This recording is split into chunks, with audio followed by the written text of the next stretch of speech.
Hariom friends.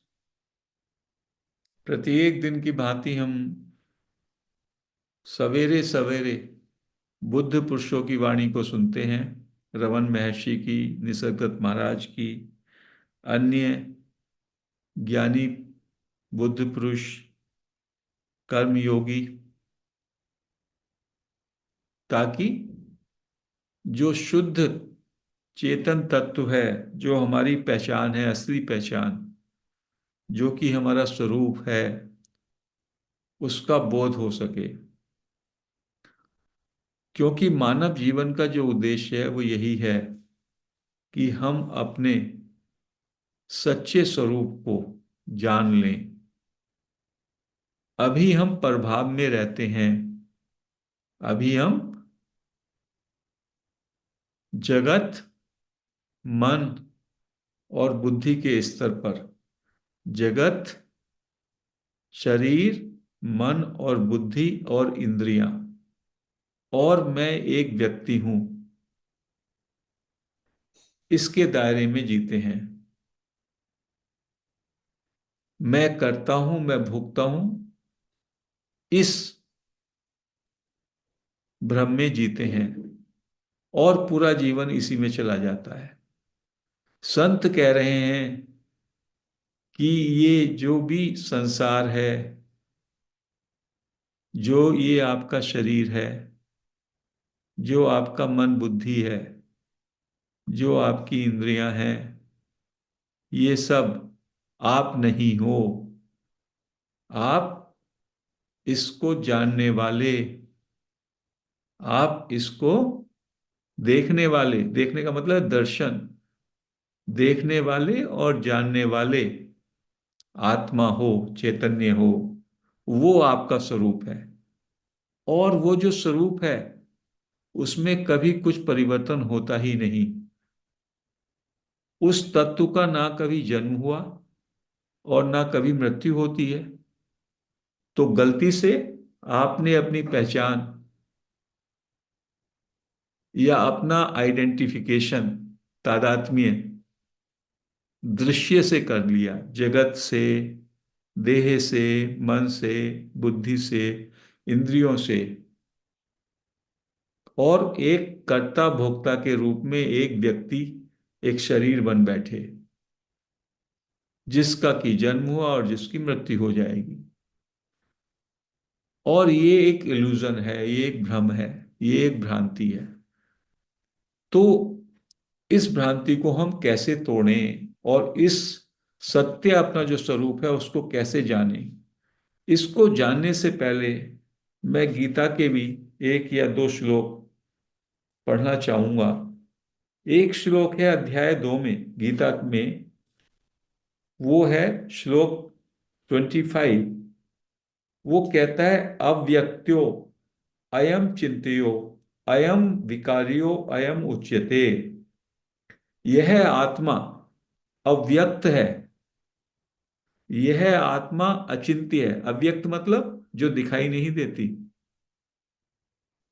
यह आत्मा अचिंत्य है, उसका सोच नहीं किया जा सकता, विचार नहीं किया जा सकता। और यह आत्मा विकार रहित है। हे अर्जुन, इस आत्मा को उपर्युक्त प्रकार से जानकर तू कोई शोक नहीं कर। शोक किसका किया जाता है? शोक किसका किया जा सकता है? जो चिंत्य हो, जिसके विषय में सोचा जा सके, जो व्यक्त हो और जो विकार में हो। और ये तीनों ही चीजें इसमें नहीं है, तो इसका कैसे करेंगे? दूसरी जगह गीता क्या कहती है? दूसरी जगह वो कहती है, अव्यक्तादीनि भूतानि व्यक्त मध्यानि भारत है, अव्यक्त निधान्येभ्य तत्र का परिदेवना। हे अर्जुन, संपूर्ण प्राणी जन्म से पहले अप्रगट थे। इस बात को सुनिए। हम जन्म से पहले अप्रगट थे, अव्यक्त थे, और मरने के बाद भी अप्रगट हो जाने वाले हैं। मृत्यु के बाद भी हम अप्रगट हो जाएंगे। केवल बीच में ही प्रकट हैं, फिर ऐसी स्थिति में क्या शोक करना। क्या कहते हैं इन दो चीजों में? एक तो आपका जो चेतन तत्व है वो अव्यक्त है, उसको ना सोच सकते हैं ना उसको देख सकते हैं, और वो विकार रहित है। और दूसरी बात कह रहे हैं कि आप जन्म से पहले भी अव्यक्त थे, अप्रगट थे, और मृत्यु के बाद भी आप जो है अप्रगट जाएंगे। केवल वर्तमान में जो ये आपका जीवन है, शरीरधारी है जब, इसमें आप प्रकट हैं। तो संतों ने कहा कि जो आपको ये दिखाई दे रहा है, जो ये प्रकट है, जगत, संसार, शरीर, मन, बुद्धि, इंद्रियां, ये सब माया जाल है। वास्तव में ये है ही नहीं, ये प्रतीति मात्र है। जो आपका अंतिम सत्य है चेतन के रूप में, वो अप्रगट है, अज्ञात है, असोच्य है, अनदेखा है। और अप्रगट से ही आप आए हैं, अज्ञात से ही आप आए हैं, और अज्ञात में ही आपको जाना है। तो जब तक आप इस प्रगट जगत में, इस जगत, शरीर, मन, बुद्धि, इंद्रियों के जीवन में ढूंढेंगे तो कैसे मिलेगा? मुल्ला नसरुद्दीन की तरह। मुल्ला नसरुद्दीन अपना, उनका बटन टूट गया कुर्ते का, सुई धागा लेकर के अपनी कुटिया में, अपनी झोपड़ी में बटन को लगा रहे। अंधेरा हुआ, बटन नहीं लगा और सुई भी वहां गिर गई। मुल्ला नसरुद्दीन की झोपड़ी में उनकी सुई भी गिर गई। अब मुल्ला नसरुद्दीन ने देखा बाहर सड़क पे लाइट है, तो सड़क पर आकर के वो इधर से उधर सुई खोजने लगे। आधा घंटा हो गया, 1 घंटा हो गया, अड़ोस पड़ोस के लोग आ गए, ये मुल्ला जी क्यों यहाँ पर घूम रहे हैं? तो उनमें से किसी बुद्ध पुरुष ने, होशियार आदमी ने पूछा उनसे, मुल्ला जी क्या हुआ? कहने लगे, मेरी सुई खो गई, उसको मैं ढूंढ रहा हूं। अच्छा मुल्ला जी, सुई कहाँ पे खोई थी? कहने लगे, मैं अंदर झोपड़ी में अपने कुर्ते में बटन लगा रहा था और सुई गिर गया वहां पे, अंधेरा हो गया था, तो मेरी सुई खो गई। तो उस बुद्धिमान व्यक्ति ने पूछा, जब मुल्ला जी आपकी सुई गिरी झोपड़ी में, तो आप यहां पर सुई क्यों ढूंढ रहे हो? कहने लगे, रोशनी तो यहाँ पे है, यहां रोशनी है इसलिए यहां ढूंढ रहा हूं। तो उस बुद्धिमान ने कहा, जो आप भी जानते हैं हम भी जानते हैं, अरे जब सुई वहां पे है ही नहीं, तो कितनी भी चकाचौंध हो, उसमें सुई कहाँ से मिलेगी वहां पे? तो बुद्ध पुरुष कह रहे हैं, ऐसे ही यही हमारा हाल है। हम इस संसार जगत की चकाचौंध में ढूंढना चाहते हैं अपने स्वरूप को। कोई कह देता है ये प्रैक्टिस करो, कोई कह देता है वहां चले जाओ, कोई कह देता है उस बाबा के पास चले जाओ, कोई कह देता है ये आसन करो। उस सब से वो तत्व जो कि अव्यक्त है, जो कि असोच्य है, जिसको सोचा नहीं जा सकता, सो जो विकार रहित है और जो अप्रकट है, उसको आप कैसे पाएंगे इन चीजों से? इन युक्तियों से आप उसको नहीं जा पाएंगे। आत्मा सूक्ष्म से भी अति सूक्ष्म है, उसको आप देख ही नहीं सकते, देखने की चेष्टा करते हैं। वो तो सबका अधिष्ठान है, सबको जानने वाला वो तत्व है। जैसे कि कोई बुद्ध पुरुष ने कहा, मान लो आपके पास एक मोबाइल है, मोबाइल को आप बहुत अच्छा, आपकी आसक्ति हो गई, उसको आप इस्तेमाल करते हैं, बड़ा आपसे प्यार हो गया, उसको हमेशा साथ लेकर के चलते हैं। अभी तो हमको वैसे भी मोबाइल से बहुत ज्यादा प्यार हो गए हैं, मोबाइल हमारा प्राण से भी ज्यादा प्यारा हो गया है, प्राण प्रिय है। अब आप ये कहो कि मैं ये मोबाइल हूं, तो ये बात सही है क्या? मोबाइल के बिना एक क्षण भी नहीं रहते। लेकिन क्या इससे मैं मोबाइल हूं, ये बात क्या आपके गले उतरती है? नहीं, आप मोबाइल नहीं हैं, जबकि मोबाइल हमेशा आपके साथ है। 24 घंटे मोबाइल आपके साथ रहता है। यही स्थिति आपके शरीर की है। शरीर भी दृश्य है, ऑब्जेक्ट है। शरीर को भी आप महसूस करते हैं। शरीर को जानने वाला है आत्मा। लेकिन आपने कह दिया मैं तो शरीर हूं, और फिर आप शरीर से भी इतना मोह और आसक्ति में आ जाते हैं। उसका साज श्रृंगार करेंगे, चाहेंगे युवावस्था ही मेरी बढ़ती रहे, जबकि शरीर तो बदल रहा है। आप अपने बचपन को रोक पाए? जब आपने जन्म लिया, 2 पाउंड के 4 पाउंड के थे, तब क्या आप अपने रोक पाए? किसी स्तर पे भी शरीर क्या रुकेगा? शरीर तो पैदा हुआ, शरीर को तो मरना है। और आप शरीर नहीं हो। शरीर, मन, बुद्धि, इंद्रियां, ये सब एक क्षेत्र है, फील्ड, गीता कहती है, दूसरे श्लोक को पढ़ेंगे तो। और आप क्षेत्रज्ञ, उस क्षेत्र को जानने वाले हो। तो आप तो जैसे मोबाइल है, मोबाइल को देख रहे हो और मोबाइल से आपका लगाव भी है, ऐसे ही यंत्र है। मोबाइल एक यंत्र है, ऐसे ही आपका शरीर, मन, बुद्धि, इंद्रियां, ये माया, माया से किया हुआ एक जगत, पूरे का पूरा, इसको, उस जगत को देखने वाला ये यंत्र है। व्यवहारिक जगत जो दिखाई देता है और उसमें जो कार्य करते हैं, उसके लिए एक यंत्र है। लेकिन आप ये यंत्र नहीं हो। इस यंत्र को भी दृश्य की तरह जानो। आप केवल जानने वाले हो।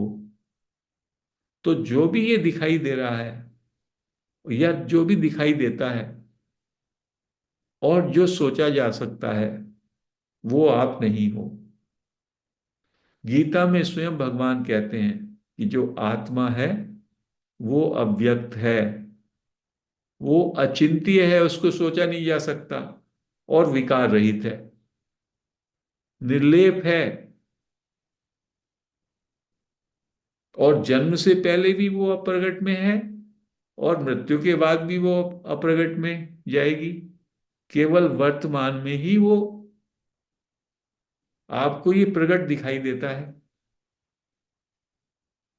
प्रतीत होता है। तो आत्मा का जो स्वरूप है वास्तव में, उसको आपको पहचानना है। तो जो भी ये प्रतीत हो रहा है, उसको आपको छोड़ना पड़ेगा कुछ समय के लिए, जब सत्संग में बैठे। और तब आपको महसूस करना पड़ेगा कि बिना संसार के, बिना देह के, बिना मन, बुद्धि, इंद्रियों के, जब आप आंख बंद करते हैं तो आपको क्या महसूस होता है। अभी एक 30 सेकंड के लिए आंखें बंद करें, और संसार, शरीर, मन, बुद्धि, इंद्रियां, इन सबको से अलग हो जाएं, और महसूस करें अब आप क्या महसूस करते हैं। संसार नहीं, देह नहीं, मन नहीं, बुद्धि नहीं, इंद्रिया नहीं, इन सबको तो आप महसूस करते हैं, इनको देखते हैं, जानते हैं। अब क्या बचता है आपके अंदर, उसको महसूस करें।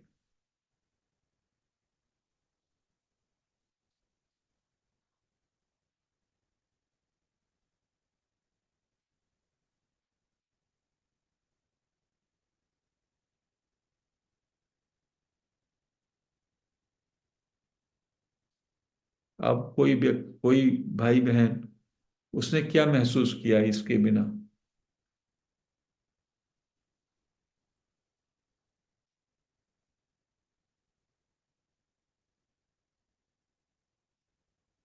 बताएगा कोई भाई बहन क्या महसूस किया? कुछ भी नहीं। कुछ भी नहीं, यस। कुछ भी आप महसूस नहीं करते। केवल आप एक चीज आप बस सोच सकते हैं कि मैं हूं, होनेपन का भाव रहता है शुद्ध। एक वही जागरूकता जानना रहती है ना सर। है। एक जागरूकता रहती है ना। बस जागरूकता मात्र उसको कहिए, जानना मात्र, जानना पना। उसको संतों ने कहा जानना पना। हम्म। जब आप सब छोड़ देते हैं तो जानना पना रहता है, वही आत्मा का गुण है, वही आत्मा है। बाकी सब का सब दृश्य है, बाकी सब का सब ऑब्जेक्ट है। जानना पना और जानना पना और होना पना, शुद्ध होना पना और जानना पना, ये एक है। उसी को जागरूकता कह देते हैं। तो उसमें जब आप रहते हैं तो क्या कुछ आपको दिखाई देता है? वो जानना पना या होना पना आपको दिखाई दे रहा है?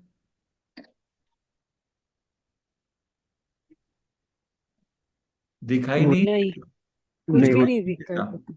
वो अनुभव होता है, बोध होता अनुभव है फीलिंग्स उसका। है। जानने वाले का तत्व में को जब आप जानते हैं तो क्या होता है? बस जैसे कुछ और जान ही नहीं रहे हो, बस आपके अंदर एक जागरूकता मात्र रहती है, अवेयरनेस।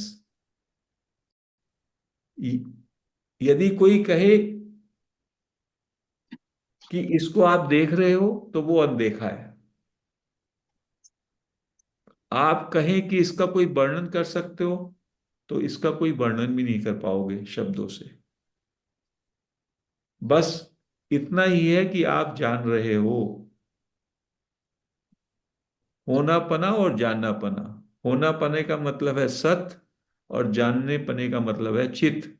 तो ये जो जानने पने का फीलिंग जब आपने सब हटा दिया, सब कुछ हट गया, क्योंकि वो सब दिखने में आता है, जो भी आता है, तो केवल आपका जानना मात्र कि आप जान रहे हो, आप हो, और आपको अपने होनेपन का बस ज्ञान है।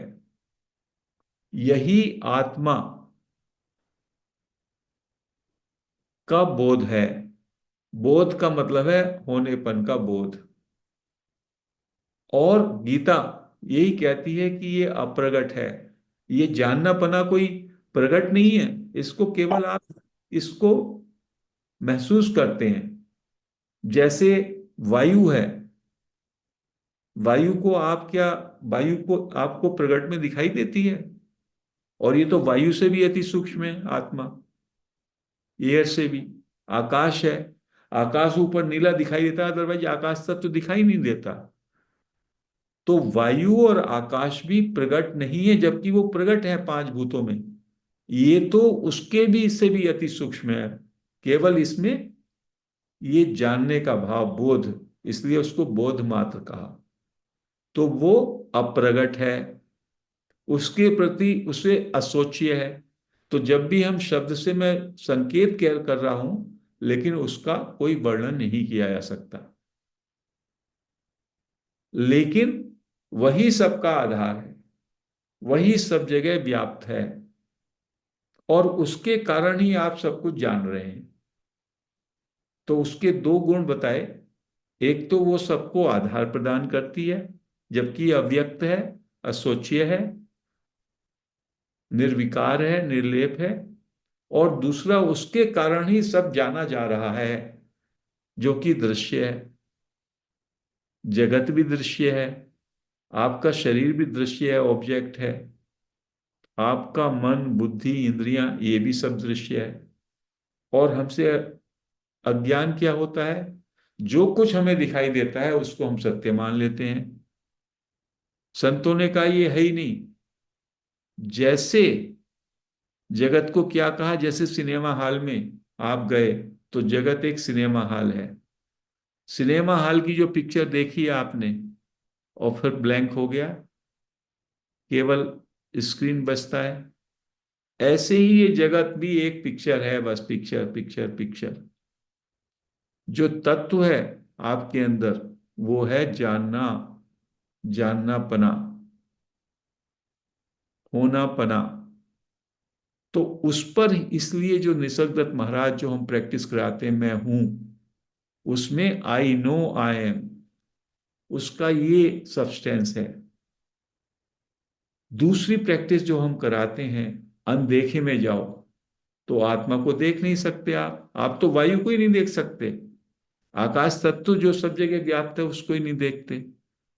और ये वायु और आकाश तो तभी भी भूत है, वो तो प्रगट भी है, और आत्मा तो अप्रगट है और भी सूक्ष्म है। तो अनदेखे के साथ जब एक होते हैं आप, तो कहीं आत्मा के दायरे में आते हैं, क्योंकि देखने वाले से मुक्त हो जाते हैं।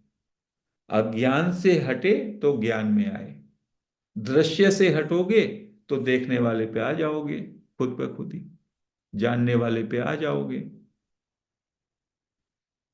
और ज्ञात को छोड़ोगे, प्रगट को छोड़ोगे, तो अज्ञात और अप्रगट में चले जाओगे।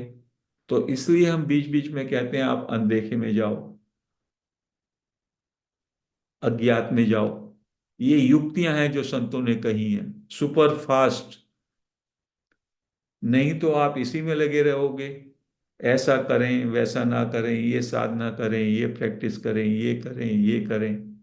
जब ये वाली प्रैक्टिस आप केवल मैं जानता हूं, मैं हूं के विषय में कुछ भी बात आपने कह दी, तो आप फिर संसार से जुड़ गए। जैसे आपने कहा मैं शरीर हूं, तो शरीर बीच में आ गया, अज्ञान में चले गए। मैं ध्यान कर रहा हूं, यही मन में आ गया, तो मन आ गया। तो शुद्ध है पन, उसमें केवल जाननापना ही होता है, केवल अवेयरनेस होती है, प्योर अवेयरनेस। और जब आप वहां ठहरेंगे, धीमे धीमे बहुत जागेगा, तो वही विटनेसिंग कॉन्शियसनेस है। तो शब्दों से बात कम समझ के हम यदि सत्संग में इन प्रैक्टिसेस में उतर जाएं, तो ये प्रैक्टिसेस जो संतों की युक्तियां हैं, कभी कभी सुपरफास्ट तरीके से आपको अपनी आत्मा का बोध करा देती हैं। एक क्षण के लिए भी यदि आपको आत्मा का बोध हो जाए, तो फिर आपके जीवन में ज्ञान प्रकट होने लगेगा। जैसे बहुत काली और मोटी चादर आपके ऊपर कोई डाल दे, सूर्य का प्रकाश है बट बहुत काली, बहुत मोटी गहन चादर आपको आपसे ढक दे, तो आप तो अंधेरे में चले गए पूरी तरीके से, जबकि सूरज पूरी तरह से प्रकाश दे रहा है। अभी कोई व्यक्ति एक उसमें छोटा सा छेद कर दे, जिससे सूरज की किरण आपके अंदर चली जाए, तो अंदर भी प्रकाश हो जाएगा। तो ये युक्तियां ऐसे ही हैं, ये युक्ति बड़ी गहरी युक्ति हैं। संतों की कृपा है कि किसी संत की युक्ति हमें मिली, और हम आपको ये युक्ति बांट रहे हैं। तो लोगों को इतना मुश्किल होती है कि हम पहले आ जाते हैं और वो आराम से आते हैं, जो जिनको कोई कारण है। इस युक्ति में तो आपके प्राण लग जाने चाहिए। ये युक्ति कहीं पे लिखी पढ़ी नहीं मिलेंगी। अरे आत्मा का बोध है, गीता कहती है करोड़ों लोगों में से कुछ लोग जो कि योग भ्रष्ट हैं पिछले जन्म के, उनके अंदर इस ज्ञान की चाह होती है, क्योंकि पिछले कई जन्मों में उन्होंने वो किया है, साधना की है। लेकिन वो योग भ्रष्ट अपनी एग्जाम वहां पास नहीं कर पाए, तो उन्होंने अच्छे घरों में जन्म लिया, संपन्न हैं वो लोग, उन पे समय है, और ये उनका अवसर है कि वो अपने उस योग भ्रष्ट योग से जो गिर गए थे, एग्जाम जो वहां पास नहीं हुआ, वो एग्जाम अब पास कर लें। और ये भी संत कृपा होती है कि कभी कभी हमें जीवन में एक युक्ति मिल जाती है, और उस युक्ति से ही हमारा कल्याण हो जाता है। लेकिन हमें उसकी युक्ति के लिए, पूरी उस युक्ति पे प्रैक्टिस करने के लिए और उस समझ के लिए हमारे अंदर विवेक होना चाहिए, और पूरी प्राणों की बाजी लगा दें। वो चीजें अनमोल हैं। कभी कभी कई जन्मों में भी युक्ति नहीं मिल पाती, आदमी ऐसे ही आता है और उसका राम नाम सत्य हो जाता है। तो जो गीता की हमने दो बातें कही कि आत्मा अप्रगट है और असोच्य है, उसका चिंतन या सोच नहीं कर सकते। जो हम ये तमाम बातें कह रहे हैं, ये संकेत के लिए कह रहे हैं। और वो निर्विकार है, और वो ना करता है ना भोगता है, वो तो केवल हैपन है। और जन्म से पहले वो अज्ञात है, अप्रगट है, और जन्म के बाद, मृत्यु के बाद अप्रगट में जाएगा, जो उसका रियल स्वरूप है। अभी हम जब इस संसार में आए तो देह रूप में हम आ गए हैं। तो ये एक चोला है हमारा, देह, मन, बुद्धि, इंद्रियां। ये हमारा एक आवरण है।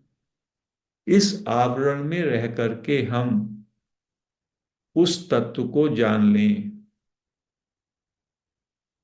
और उस जानने का ये सूत्र है कि अपने होनेपन में आई एम, जो कि निसर्गदत्त महाराज ने कहा, आई नो, होनेपन में बस ठहर जाएं।